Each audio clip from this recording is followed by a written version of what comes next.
Saturday, June the 14th, 2025.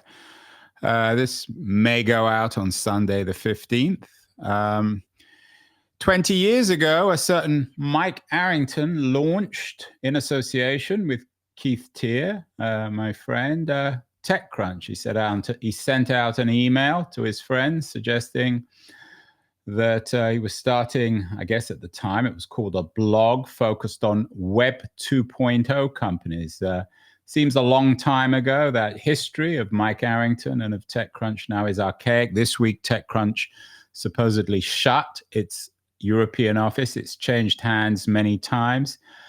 And it's an interesting anchor to begin our conversation, Keith, this week. 20 years ago does indeed seem a very long time ago in the history of technology. It's centuries, isn't it? It's at least 3 eras ago when you look at developments in tech. It was, the post-Yahoo era, just coming into the Salesforce cloud era with Web 2.0 as the main transformation in consumer tech.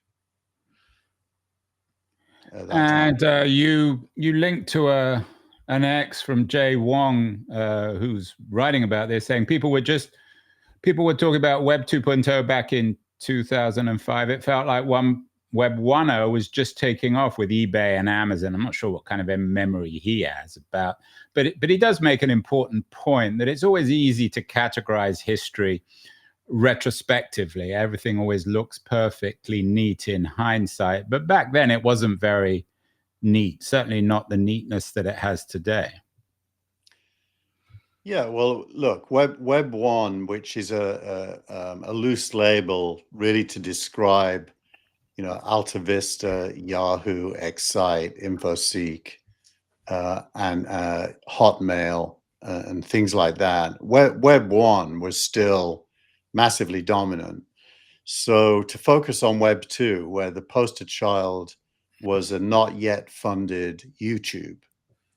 So what's the difference between Yahoo and YouTube when it comes to trends? And what we were doing in 2005 was looking at YouTube and making the case that represented the future more than Yahoo. And that's where the Web 2 label came from that set of thinking. Well, the label was invented by Tim O'Reilly and I think Doherty. Not really. Well, the term came from. Well, O'Reilly ran with it. But anyway, I mean, the term is just a term. You note that YouTube was very much bound up in the foundations of TechCrunch, that Chad Hurley pitched YouTube at the first party in Mike Arrington's house, which was known as the TechCrunch house in Athens. YouTube, of course, now is owned by Google. You suggest that YouTube was the first Web 2.0 company. I would argue, and I think you and I have talked about this before, maybe disagree. I would argue that Google is really the first Web 2.0 company. Is that wrong? Totally wrong. Google's a Web 1.0 company. It's just indexing the web and creating a search engine. Web 2.0 is characterized by, look, Web 2.0 was latent in Google in that it indexed your website and presented the content somewhere else. And the essence of Web 2 was that content and its original publishing place were separated. And that now content could freely float and be re-represented in new environments separate from where it was originally published. So in that sense, Google did do that, but it did it as a portal. Google was a portal. It was a destination. The essence of Web 2 was that portals themselves were undermined by aggregation and syndication. And so Google was, in a way, a hybrid. It was kind of both things. It was at the bridge, but you note that the comparison was between YouTube and Yahoo. Isn't the better comparison Yahoo, which was physically indexing information on Stanford's campus through a website, or imagining yahoo.com being the center of this information, and Google? Aren't they quite different? And was Google and the early history of Google, of course, is very, very interesting. But Google.com was never the heart of the Google ecosystem, was it? Oh, it was. Google didn't have anything other than Google.com until it introduced its advertising platform, which came after it was a public company, by the way. Yeah, but this came before Mike Arrington founded TechCrunch. This came before O'Reilly and Doherty invented the term Web 2.0. What year did that happen? It really never happened. I mean, what do you mean it? Because it happened. What do you mean it didn't? Look, you got to remember, I was sitting in the room with Larry and Sergey during these years because we were partners with them at Real Names, and so I know intimately how they were thinking, and their goal was to attract traffic to Google.com and then get paid when it went off Google.com. The only difference with Yahoo is Yahoo was trying to attract traffic to Yahoo and wanted to keep it. So the distinction between Google and Yahoo was whether you monetized exiting traffic. And to monetize exiting traffic, you needed an advertising platform for external visitors and the reward that came from sending them. That was Google's innovation after PageRank. PageRank was its first innovation, but in both cases, it was a centralized company, and the essence of Web 2 was decentralized. So Google definitely. I take your point, but of course, the essence of Google compared to Yahoo was it was automated. I mean, they didn't hire teams of digital librarians to sit on the Stanford campus and collate information for them. Yahoo was a curated directory. Google was an index search engine from a crawler that did link counting. So architecturally very different, but from a business point of view, they were both centralized monetizers. So at what point, this comes back to the key question, at what point did Google.com, was it replaced with, I don't know whether this is the right word, a distributed model where you didn't have to go to Google.com to search on Google? That never happened. Even today, that doesn't happen. If you're going to search on Google, you go to Google.com. Even if it's inside an Apple browser, it's directly linked to Google.com.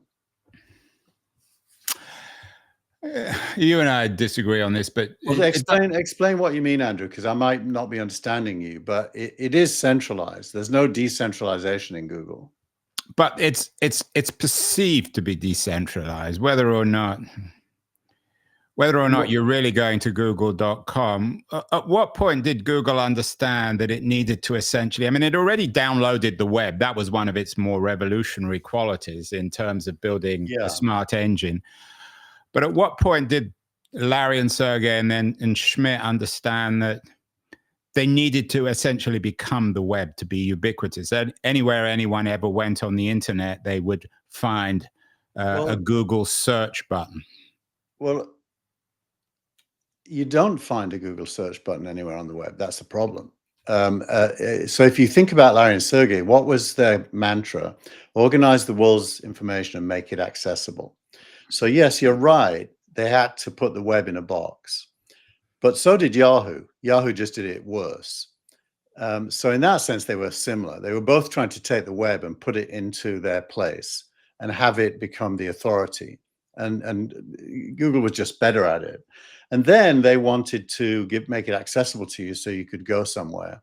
That was their original vision. By the way, they had no idea of monetizing it initially, none. But everybody knows that. And that's a well-known story that they were against advertising, and then Schmidt came in, and they weren't against it. No, they weren't. Well, they just didn't. Yeah, I mean, they were. But the VCs came in and wanted a business model. No, also not true.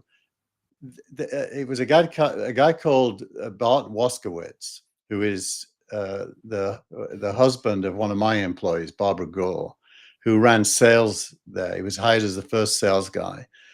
And they tried to figure out how to monetize, and it took them quite a few years to come up.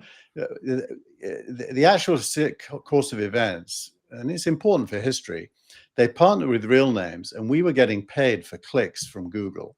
So the way it worked is, and this is before any revenue at Google, they would put my results at the top. And when that result got clicked on, I got paid by the owner of the keyword. And that was the first time the penny dropped for So, Keith, not only were you the co-founder of TechCrunch, could you argue you were the co-founder of Google? Absolutely not. But I did invent. You invented the Google business model? I invented the top results on Google getting paid for. Well, there we have it. Keith, you should describe yourself as by the way, they called it "I'm Feeling Lucky." I don't know if you know that. It was given a name. There's a book that documents the whole thing. The book is called "I'm Feeling Lucky," written by a Google insider, and it's all documented. So it's not made up. Well, but 20 years ago, certainly things were dramatically changing, and they were associated in part, as Keith notes, with Google. Whether or not Google was a Web 1 or a Web 2.0 company is going to be very hard to resolve. Certainly, as you said, it's a bridge between the two worlds. It wasn't either conventionally Web 1 or Web 2, and it was the bridge, and more than the bridge, it became the road, extending all these metaphors for the Web 2.0 revolution. But the really interesting thing, Keith, is that we're back in at a pivotal moment, I think, in history. This week, you cover all sorts of pieces about the revolutionary quality of AI, which I guess in some ways is the Web 2.0 of 2025.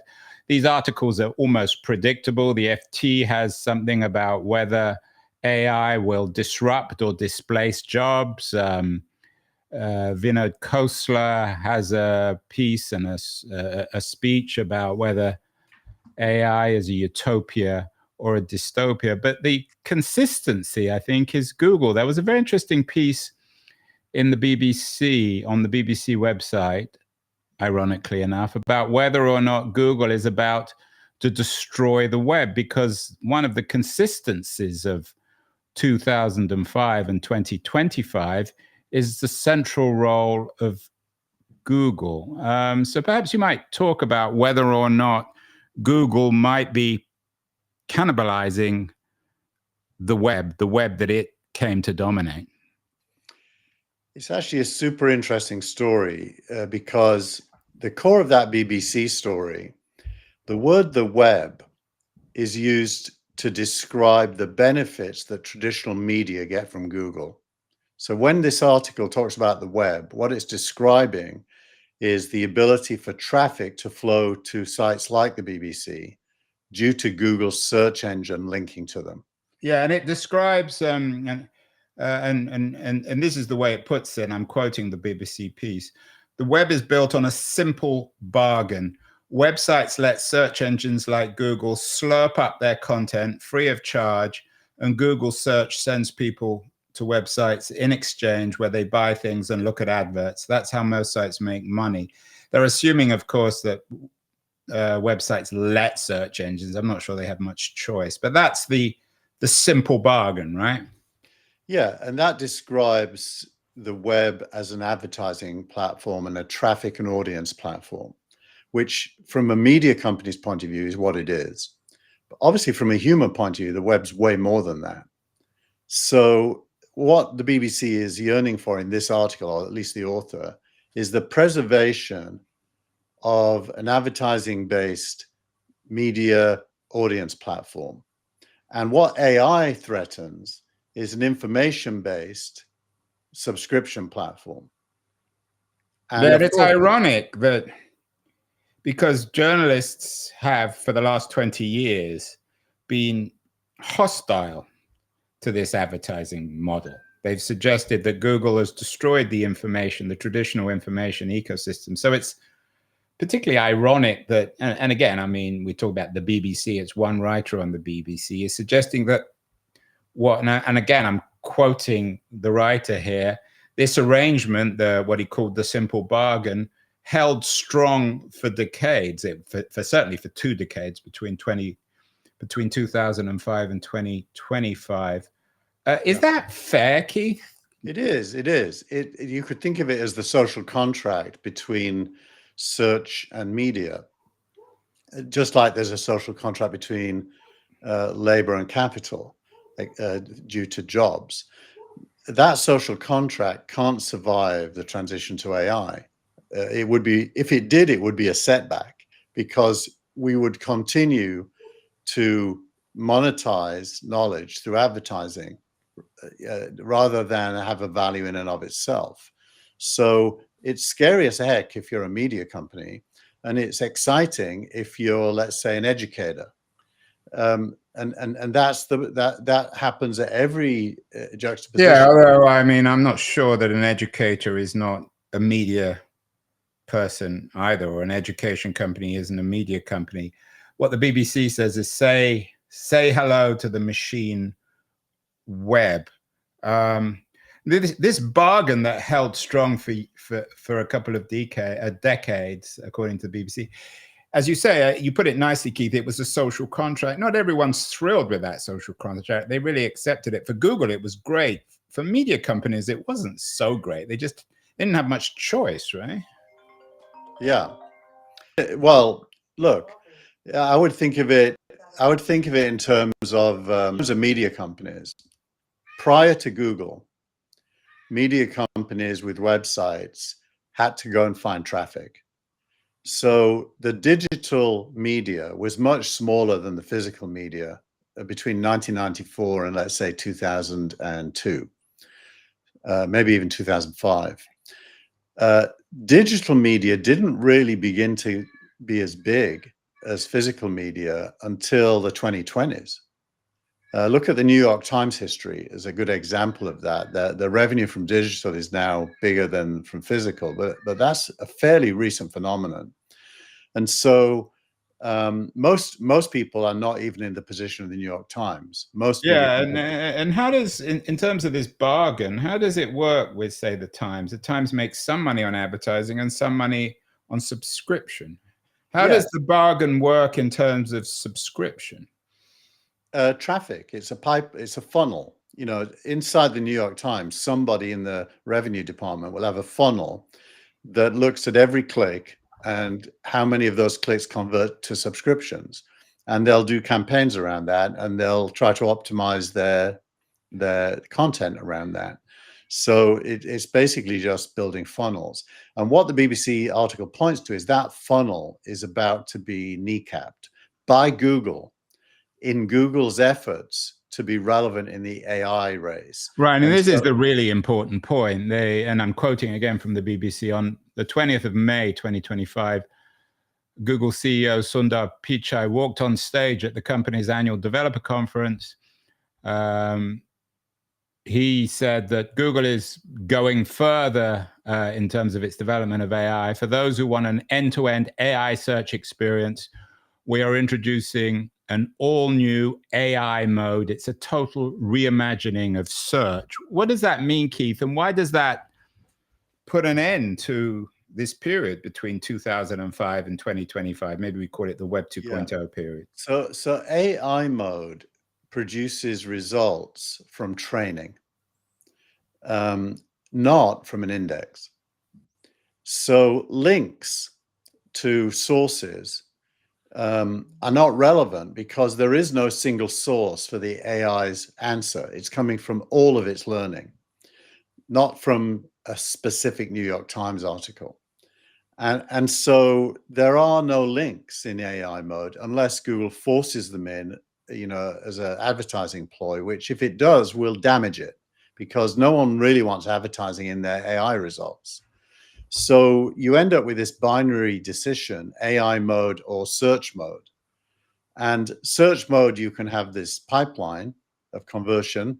In AI mode, there are no links unless you explicitly ask for links. You will get some if you ask for them.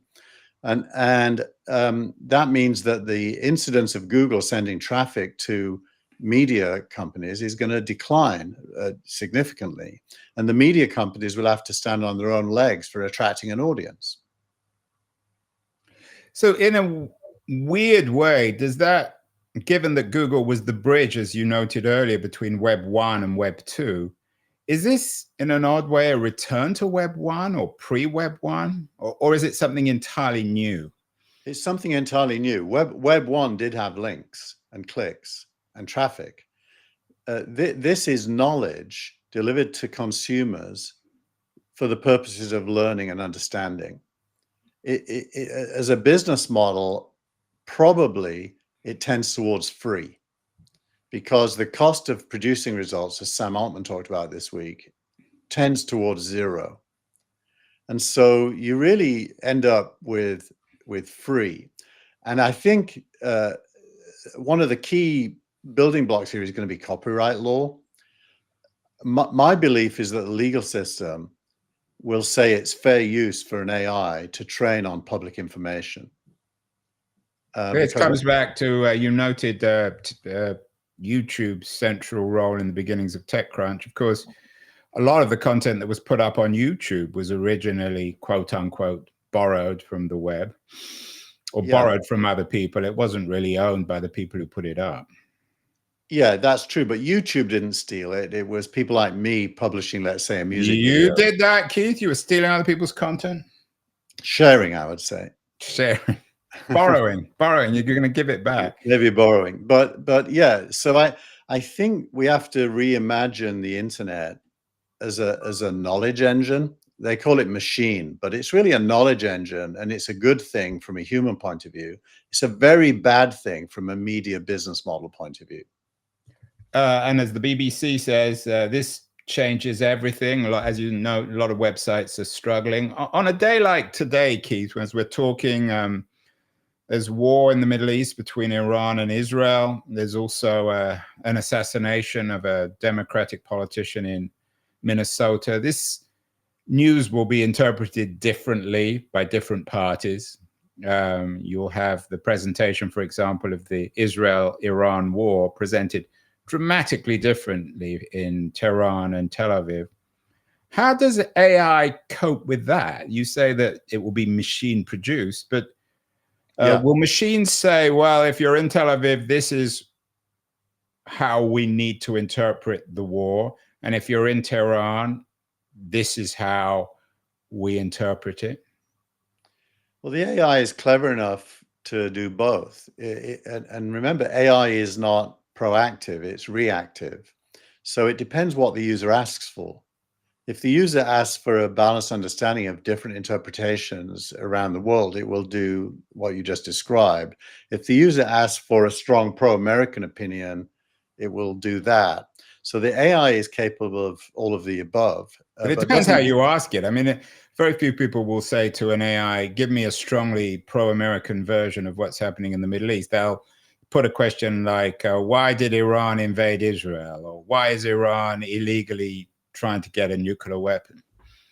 Well, my experience of using O3 Pro this week, which is the new recently launched one, is you have to pay $200 a month to be able to use it, is it will comprehensively scan, understand everything, including building in web search and research tools, and give you everything, and it'll leave you to decide opinions.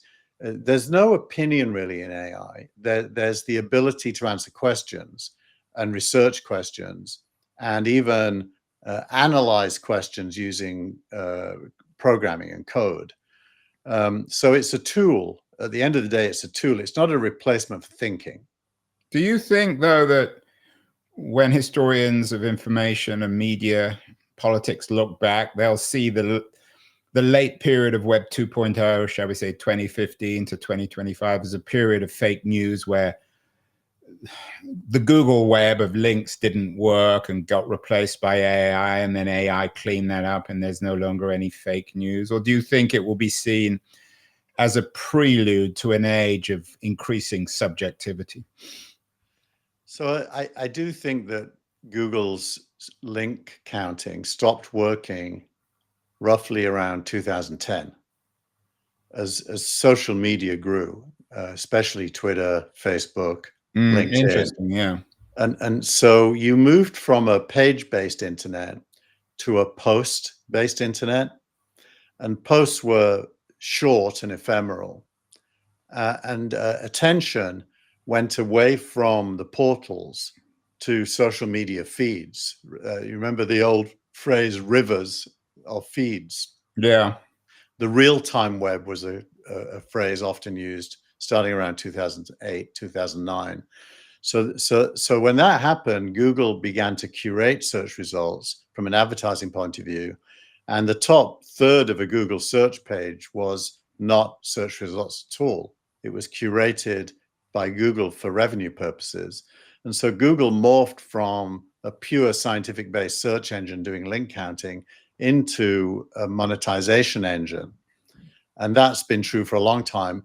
And the results got worse and worse and worse as SEO companies gamed the search results using server So yeah, farm. and I think that's really important, Keith. I think, you know, sometimes I tease you for your tier-centric view of the world, but I think it's a very important observation. What should it teach us today?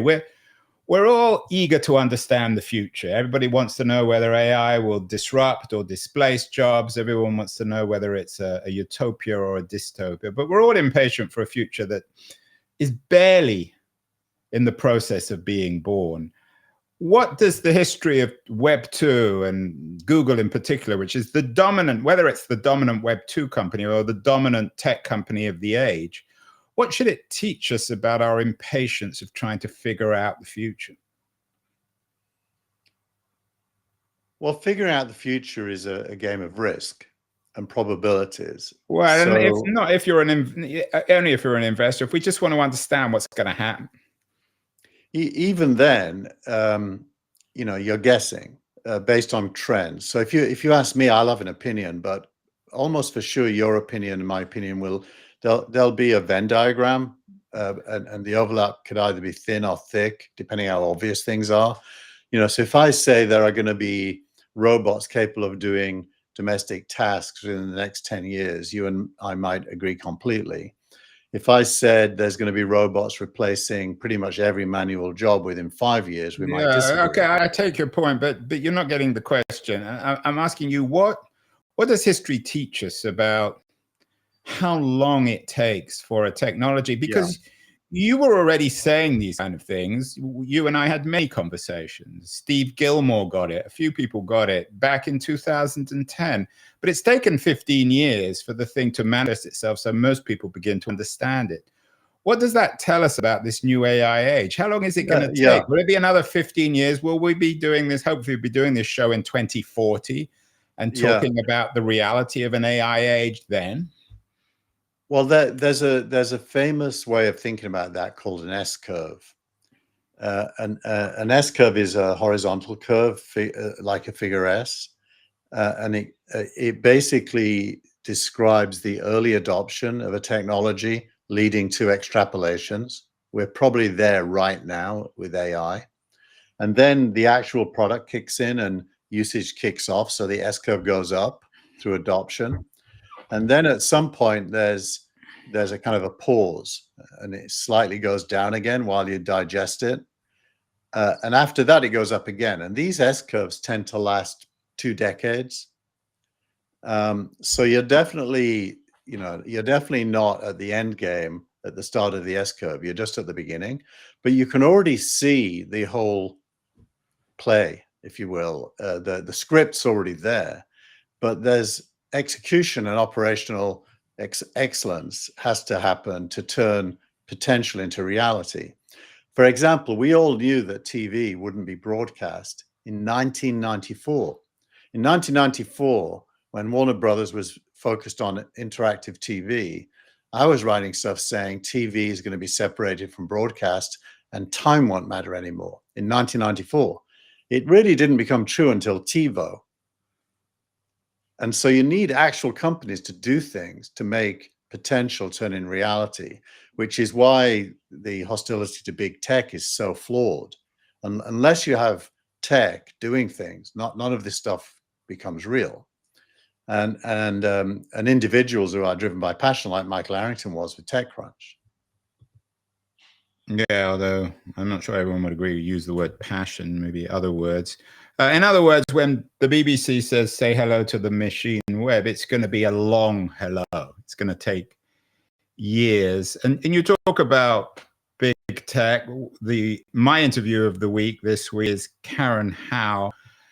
Her book, Empire of AI, Dreams and Nightmares, and Sam Altman's OpenAI is already a bestseller. It's having an enormous influence. She's very critical of OpenAI and its imperial aspirations and consequences. Would you? I'm not sure if you had the chance to look at the interview with Karen or her book. Yeah. So look, in the early, you've always been very hostile to AI, of critics of big tech, but doesn't she have a point here? I mean, especially given the last 20-year history of the way in which big tech, Google and Facebook have corroded democracy and our information ecosystem. Look, it's characteristic of this early S-curve that 95% of observers either don't understand or see negatively the early evidence of a new thing. So she's in the vast majority of people, I would argue, when so you're saying she doesn't understand what's happening, even though she's an experienced tech reporter. She worked for the MIT Review, Wall Street Journal. Well, journalists don't understand anything. That's not their job. Their job is to report on things. Well, she got a undergrad. I mean, she's a sophisticated technologist. She was educated at MIT, so she's not Mike Butcher, shall we say? She's not just another hack. Not that I'm calling Mike Butcher a hack. When the minute you choose to write a book rather than invent something, you put yourself in the camp of observers and interpreters, not doers. Mm-hmm. Right? That's in the nature. I've written two books in my career, and when I was writing those books, I wasn't really doing anything. I was summing up what I understood to date and interpreting it. That's a different skill. I'm not being against it, by the way. You write books. It's a very important thing for society that some people do that, but they're not going to make history. They're going to interpret history and maybe observe history and maybe influence the next set of thinking if they're really good. But the truth is, AI today, to be a believer, you have to be probably doing it. The most optimistic people about AI, not insignificantly, work at OpenAI, because they can see stuff they haven't launched yet and they know what it can do. And so optimism comes from knowing, not from observing. And therefore you've got to be, as the phrase goes, in the arena to be an optimist. You can also be a pessimist, by the way, because sometimes things don't work. Well, I don't agree with that. I mean, back in 2005, every journalist was writing a book about the promise of AI, of Web 2. In fact, that's my book, Cult of the Amateur, was the first really corrective on that. It was the first pushback against that optimism. So I don't think all journalists write optimistic books. Sorry, not all journalists write critical books. They're writing them now, like Karen Howe's Empire of AI, but they're not always. Viewers should look at the interview with Karen. She's particularly good and articulate, and she knows her stuff. So she disagrees with Keith on OpenAI. And I want to give her credit, Andrew. I said she represents probably 95%. So I'm not knocking her. I'm just positioning her in the S-curve as being the early majority that's against something. Is there a difference, though? Back in 2005, everyone was writing utopian books about the web. Now they're all writing dystopian ones. Is that a difference, or is it basically the same thing? It's a reaction to reality. The more real AI becomes, the greater the dystopian belief will get a megaphone. And then the S-curve, the second S-curve kicks in, and eventually everyone becomes adopters. And we're early in that. Like, you're already an adopter. I'm a deep adopter. The adopters will grow massively, and eventually people like her will join the adopter group. She's an adopter. I'm sure she uses AI. She's a sophisticated technologist. One can use AI and still be critical of it. In the same way as you could be critical of social media and have a Twitter account. I don't think she I don't think she's just critical. We all should be critical because things aren't perfect. She's more than critical. She is a doomster, if you will. And so she's not just critical, she's at a binary level against.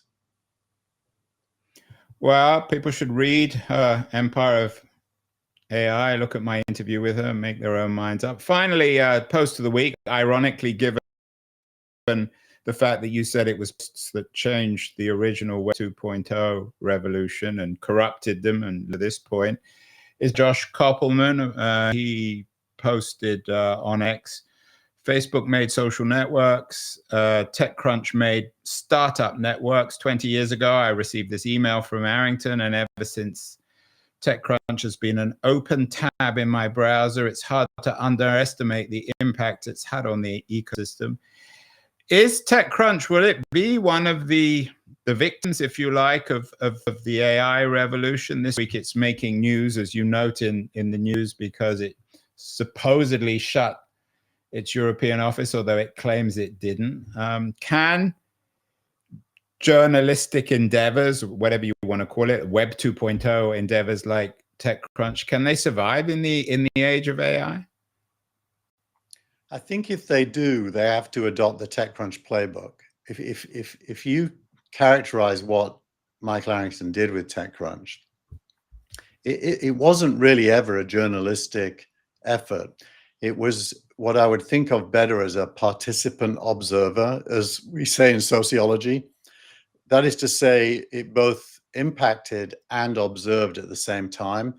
Mike's opinions were always very strongly articulated, although often not felt as deeply as they came across, because he was able to learn as he went.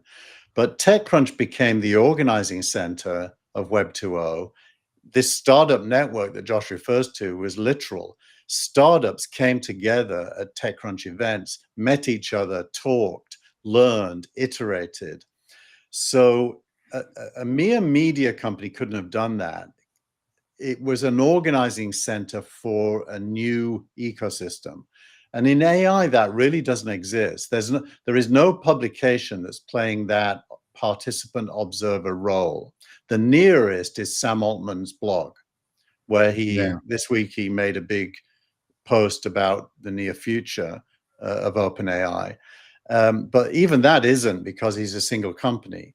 So there's no TechCrunch in this AI era, which it, by the way, probably is an opportunity, but it has to be an insider participant. Yeah, but then it isn't by definition the way you're presenting it. I don't quite know how it could work. I mean, isn't the AI revolution by definition against single publications?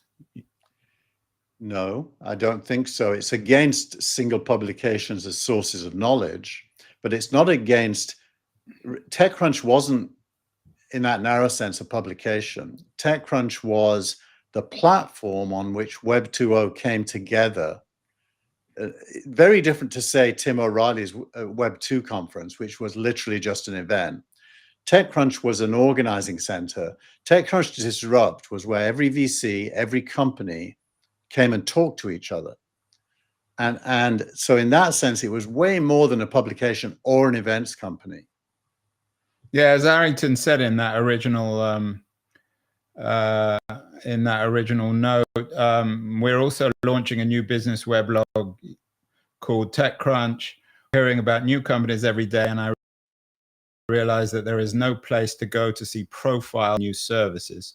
So that's what he was doing. It will be interesting to see, Keith. We're in this early age, may last another 15 years, but the web as we know it is finished, at least in the long term, and it's going to be replaced by AI. We will be reporting on this on our weekly That Was the Week show over the years. So we will be doing it for the next 15 years, Keith, and by that time, there'll be something else. So keep well.